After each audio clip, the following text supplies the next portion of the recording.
आज के इस दिलचस्प विश्लेषण में हम इंटरनेट के एक ऐसे छिपे हुए इकोसिस्टम की खुदाई करने वाले हैं जिसके बारे में शायद ही आपने सुना हो। हम बात कर रहे हैं स्कैरी पंपकिन नाम के एक चैनल और उसके एक वायरल हॉरर हिट की। हम ये डिकोड करेंगे कि आखिर इंटरनेट के इस अंधेरे कोने में ऐसा क्या चल रहा है जो करोड़ों लोगों को अपनी तरफ खींच रहा है। तो चलिए बिना किसी देरी के सीधे शुरू करते हैं। जरा इस नंबर पे गौर कीजिए। 88,39,242 यानी करीब करीब 90 लाख व्यूज। और ये कोई आम आंकड़ा नहीं है। ये एक बेहद ही खास और कह सकते हैं कि एक अजीब से एनिमेटेड कंटेंट को मिले व्यूज हैं। जरा सोचिए, एक इकलौते साधारण से दिखने वाले एनिमेटेड वीडियो पर 90 लाख व्यूज का आना, ये बड़े बड़े मेन स्ट्रीम मीडिया नेटवर्क्स को सीधा टक्कर दे रहा है। ये साफ दिखाता है कि इंटरनेट की किसी कोने में एक बहुत बड़ा दर्शक वर्ग चुपचाप इस तरह के कंटेंट का भारी मात्रा में उपभोग कर रहा है। तो यहाँ एक बहुत बड़ा सवाल उठता है, आखिर किस तरह की एनिमेटेड कहानी लगभग 90 लाख दर्शकों को अपना दीवाना बना सकती है। आमतौर पर हमें लगता है कि सिर्फ बड़े बजट की फिल्में या मशहूर क्रिएटर्स ही इतना भारी ट्रैफिक ला सकते हैं, है ना? तो फिर एक ऐसी कहानी जो बहुत ही लोकल सी लगती है, वो रातों रात वायरल होने के इस खगोलीय स्तर तक कैसे पहुंच जाती है? आइए इस पहेली को सुलझाने के लिए सीधे डेटा पर चलते हैं। इस रहस्य की तह तक जाने के लिए हमें सबसे पहले इस वीडियो के कच्चे डेटा को देखना होगा। डर यानी डर नाम के इस वीडियो ने अपनी रिलीज के बाद से जो एंगेजमेंट हासिल की है वो सच में हैरान करने वाली है। 13 जून 2021 को अपलोड हुए इस वीडियो पर 145,000 से ज्यादा लाइक्स और करीब 4,300 कमेंट्स हैं।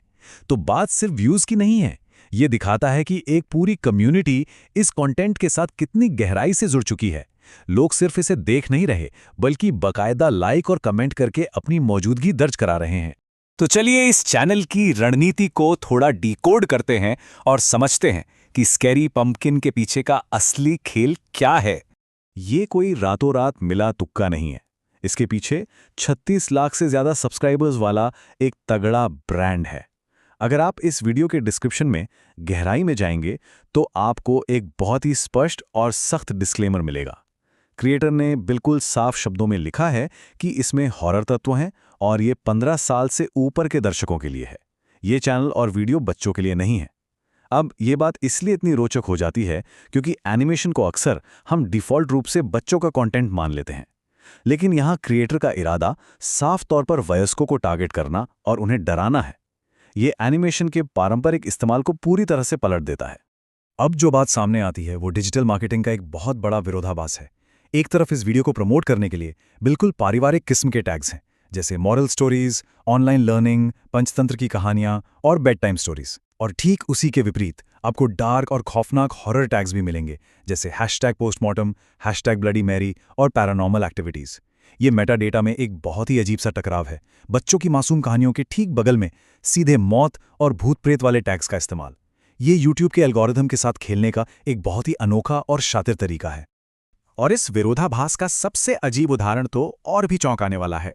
जरा इमेजिन कीजिए, एक ही वीडियो जिसे खास तौर पर बड़ों को डराने के लिए बनाया गया है, वहां फनी स्टोरीज यानी मजेदार कहानियों को सीधे ब्लडी मैरी के साथ टैग किया गया है। ये सुनकर ही कितना अजीब और लगभग हास्यास्पद लगता है ना? ऐसा लगता है जैसे क्रिएटर ने हर तरह के कीवर्ड को एक ही जाल में फेंक दिया है, सिर्फ ये देखने के लिए कि एल्गोरिथम के रडार पर क्या फंसता है। ये साफ दिखाता है कि व्यूज बटोरने के लिए मेटा डेटा का किस हद तक रचनात्मक या कहिए अजीबोगरीब इस्तेमाल किया जा सकता है। अब हम फोकस शिफ्ट करते हैं एल्गोरिथम के पड़ोस पर और देखते हैं कि YouTube इसके बाद क्या देखने का सुझाव देता है। जब कोई दर्शक इस डर नाम के वीडियो को देखता है तो YouTube का रिकमेंडेशन इंजन जो सुझाव देता है वो सच में हैरान करने वाले हैं।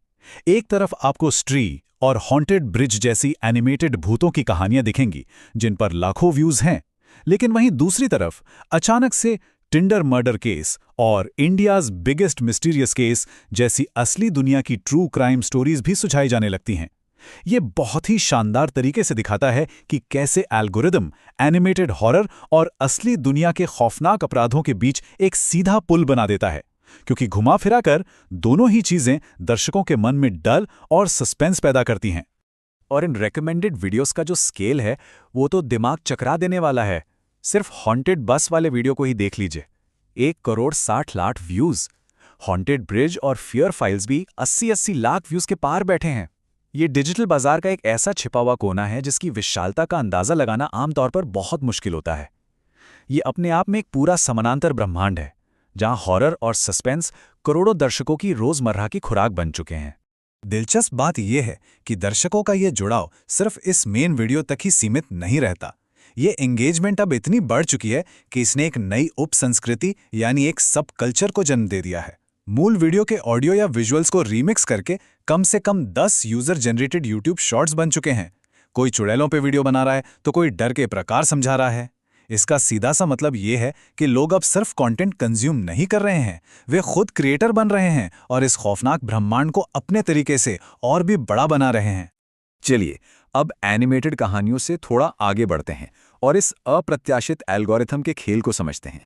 अब रिकमेंडेशन एल्गोरिथम का सबसे मजेदार और हैरान करने वाला हिस्सा देखिए, इसका पूरी तरह से अप्रत्याशित होना। एनिमेटेड हॉरर की दुनिया में डूबे हुए दर्शकों को अचानक जी टीवी के फेयर फाइल्स जैसे मेनस्ट्रीम टेलीविजन क्लिप्स की ओर धकेल दिया जाता है। फिर उन्हें पटना का हॉन्टेड हाउस जैसी लोगों की असली कहानियां भी सुझाई जाती हैं। लेकिन बात यहीं खत्म नहीं होती। एल्गोरिथम सबसे बड़ी छलांग तब लगाता है जब वो एक दर्शक को सीधे गांव का फेमस मटन करी चावल जैसे वायरल फूड व्लॉग की ओर ले जाता है, जिस पर खुद 22 लाख व्यूज हैं। मतलब खौफनाक भूतों से लेकर स्वादिष्ट मटन करी तक का ये सफर, ये एल्गोरिदम के उस बेतरतीब लेकिन बेहद अचूक तरीके को उजागर करता है जो बस ये चाहता है कि आप स्क्रीन से चिपके रहें। तो अंत में हमारे सामने एक बहुत ही गहरा सवाल आता है।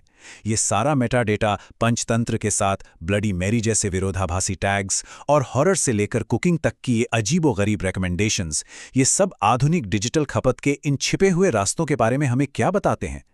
ये सोचना बहुत जरूरी है कि कैसे कुछ अजीब टैग्स का कॉम्बिनेशन और एल्गोरिदम के ये घुमावदार रास्ते आखिर में ये तय करते हैं कि इंटरनेट पर करोड़ों लोग आगे क्या देखेंगे।